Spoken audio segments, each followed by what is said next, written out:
bitterness, but as strategy. And from that day forward, he had vowed never to build anything he couldn't defend. Vanessa tried to regain control of the room, arguing that Marcus's maneuvering bordered on entrapment, but the legal counsel present calmly confirmed that all agreements had been executed transparently, every signature valid, every clause enforceable, and the board members, sensing the tide irrevocably turning, began to distance themselves from Vanessa's earlier enthusiasm. Yet the story did not end there, because Marcus, instead of demanding immediate surrender, surprised everyone by offering Vanessa a choice. She could step down from the hostile action, restructure her firm responsibly under his oversight, and retain a minority leadership role.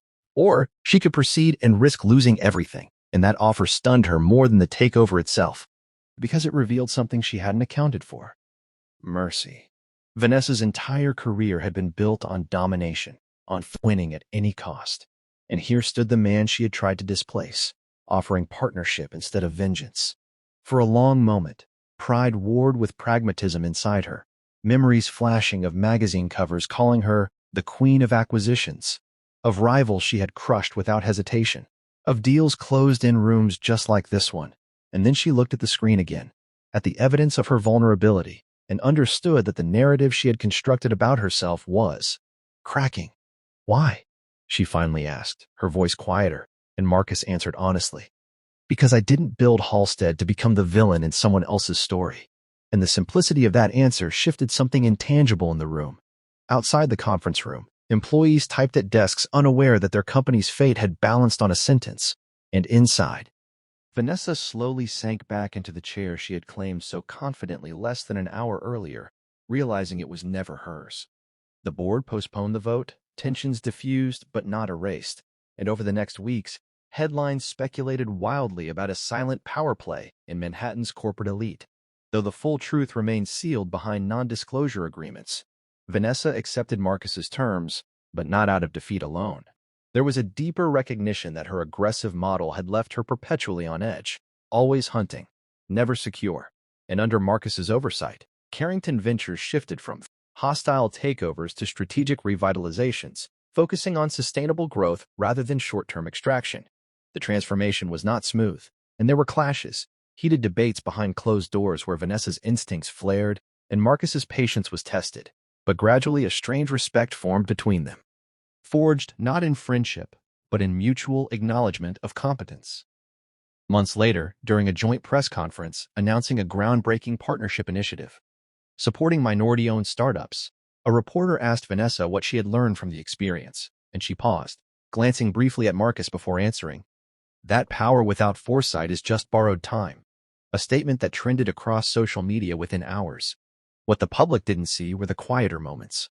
Marcus visiting the old Brooklyn warehouse that had housed Halstead's first office, reflecting on how close he had come to losing control of his vision, Vanessa reviewing contracts more carefully than ever before, aware now that arrogance left fingerprints. In private, Marcus admitted to a trusted advisor that when he'd seen Vanessa in his chair that morning, a surge of anger had nearly overridden his composure, but he had remembered his father's advice.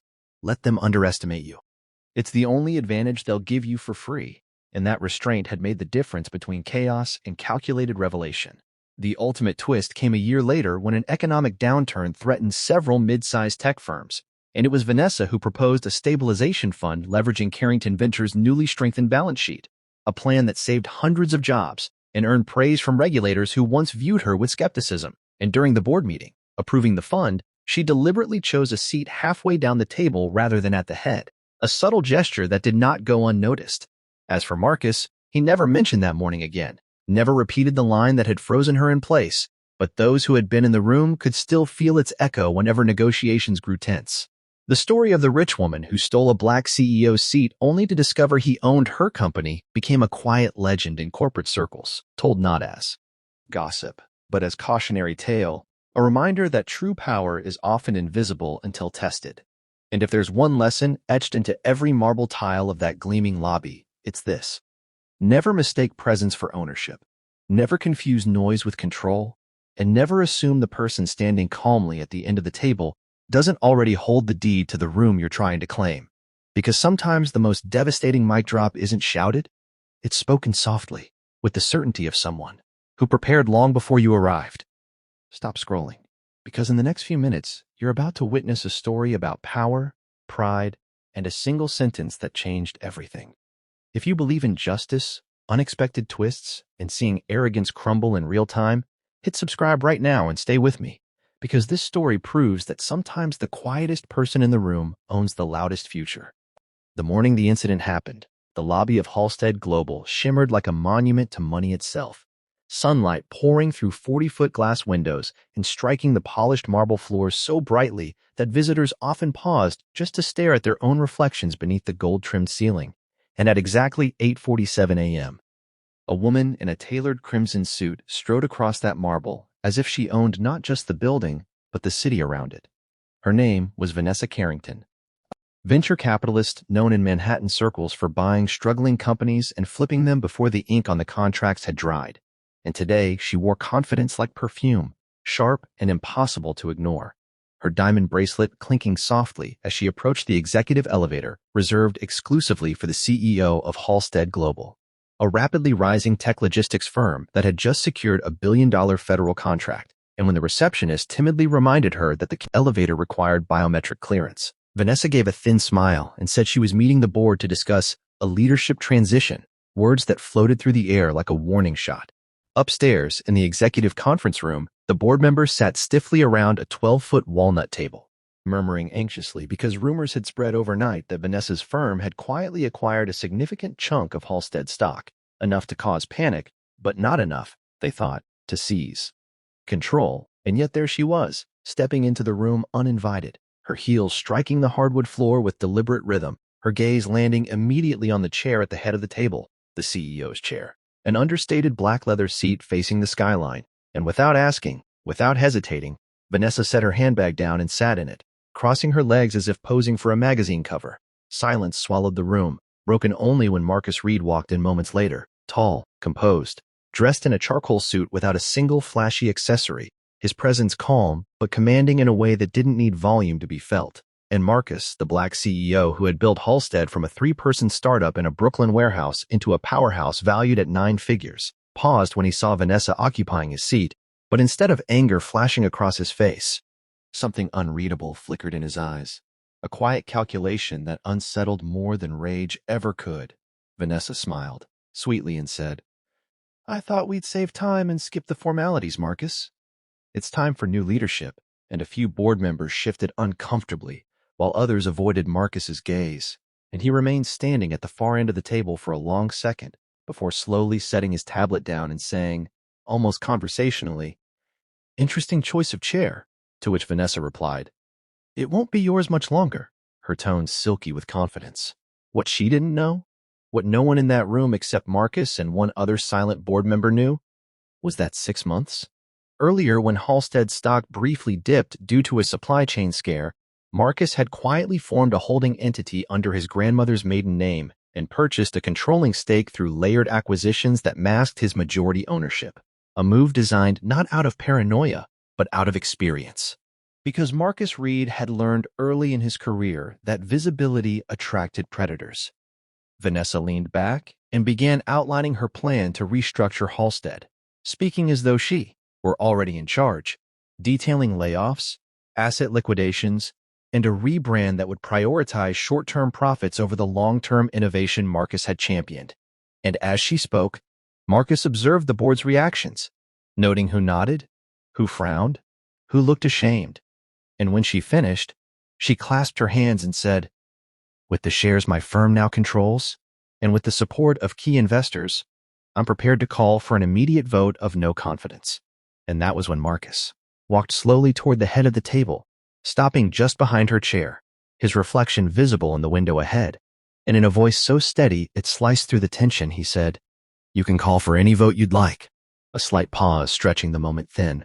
"But it won't matter." And Vanessa's smile tightened as she turned her head slightly, irritation creeping into her expression. "And why is that?" she asked. And Marcus met her eyes directly and said the sentence that would echo through the company for years, "Because I own your company." And the room went utterly still.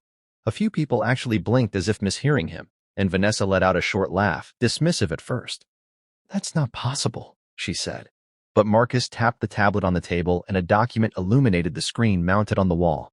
revealing acquisition records showing that Carrington Ventures' largest private lender, a quiet capital fund that had financed Vanessa's most aggressive expansions, had been bought out in full 3 weeks ago by an entity called Reed Strategic Holdings, which in turn held the debt instruments that underpinned Carrington Ventures' leverage structure, meaning that overnight, Marcus had become the principal creditor to the very firm Vanessa used to pressure others.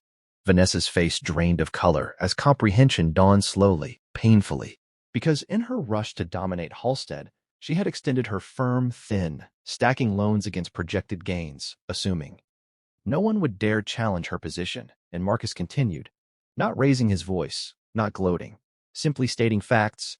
When your firm moved to acquire Halstead shares, I considered it a compliment. Then I considered it a risk, so I purchased the risk. And he explained how he had negotiated quietly with overseas partners, consolidating debt and converting it into equity triggers that would activate if Carrington Ventures attempted hostile actions against Halstead, a clause Vanessa herself had signed months ago in what she thought was a routine refinancing agreement. The board members stared at Vanessa now, not with admiration, but with dawning realization that the power dynamic had inverted completely in one elderly. Director cleared his throat and asked Marcus to clarify, and Marcus did. If Carrington Ventures proceeds with a hostile vote today, the debt acceleration clause activates. Reed Strategic Holdings assumes controlling interest in Carrington Ventures within 30 days, which meant, simply put, that Vanessa's empire would belong to him. Vanessa stood abruptly, the chair scraping loudly across the floor, and for the first time, the composure that had defined her public persona fractured. "You orchestrated this," she whispered, accusation mixing with disbelief, and Marcus replied, "I prepared for it," and that distinction hung heavy between them. What few people knew was that Marcus had grown up watching his father lose a family-owned construction business after a predatory investor exploited a temporary cash flow issue, a humiliation that had etched itself into Marcus's ambition, not as